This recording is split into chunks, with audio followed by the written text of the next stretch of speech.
एक समय की बात है जब एक बौद्ध भिक्षु भोजन बनाने के लिए जंगल से लकड़ी लेने गए।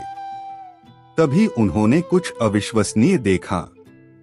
उन्होंने एक लोमड़ी को देखा जिसके पैरों में काफी गहरी चोट लगी थी, जिसके कारण वह शिकार नहीं कर पा रही थी।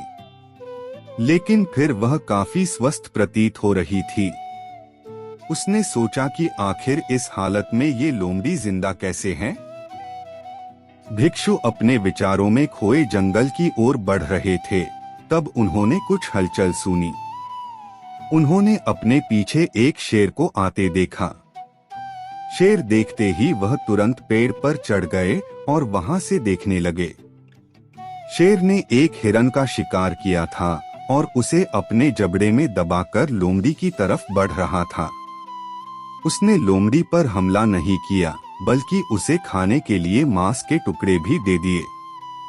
भिक्षु को यह देखकर और भी आश्चर्य हुआ कि शेर लोमड़ी को मारने की बजाय उसे भोजन दे रहा है। भिक्षु को काफी आश्चर्य हुआ। इसीलिए अगले दिन वह फिर पेड़ पर शेर का इंतजार कर रहे थे। फिर से वही हुआ, शेर शिकार का टुकड़ा लोमड़ी को देता और यही चलता गया। भिक्षुक बोले कि यह भगवान के होने का प्रमाण है। वह जिसे पैदा करते हैं उसकी रोटी का भी इंतजाम कर देते हैं। आज से इस लोमड़ी की तरह मैं भी ऊपर वाले की दया पर जीऊंगा। वही मेरे भोजन की व्यवस्था करेगा। यही सोचकर वह एक वीरान जंगल में बैठ गए। पहले, दूसरे, तीसरे दिन कोई नहीं आया। किसी ने उन पर ध्यान तक नहीं दिया। धीरे धीरे उसकी ताकत खत्म हो रही थी।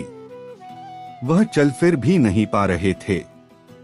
तभी एक महात्मा वहां से गुजरे और भिक्षु के पास पहुंचे। भिक्षु ने अपनी पूरी कहानी महात्मा को सुनाई और बोला, आप ही बताएं कि भगवान मेरे प्रति इतना निर्दयी कैसे हो गए। वह मेरी मदद क्यों नहीं कर रहे। महात्मा जी ने कहा, लेकिन तुम इतने मूर्ख कैसे हो सकते हो। क्यों नहीं समझते कि ईश्वर तुम्हें उस शेर की तरह बनते देखना चाहते थे, लोमड़ी की तरह नहीं। सोचो, उस शेर को कुछ हो जाए तो लोमड़ी का क्या होगा। जीवन में भी ऐसा ही होता है कि हमें चीजें जिस तरह समझनी चाहिए उसके विपरीत समझ लेते हैं।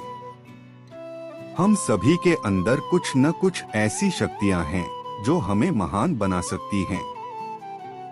जरूरत है उन्हें पहचानने की, यह ध्यान रखने की कि कहीं हम शेर की जगह लोमड़ी तो नहीं बन रहे हैं।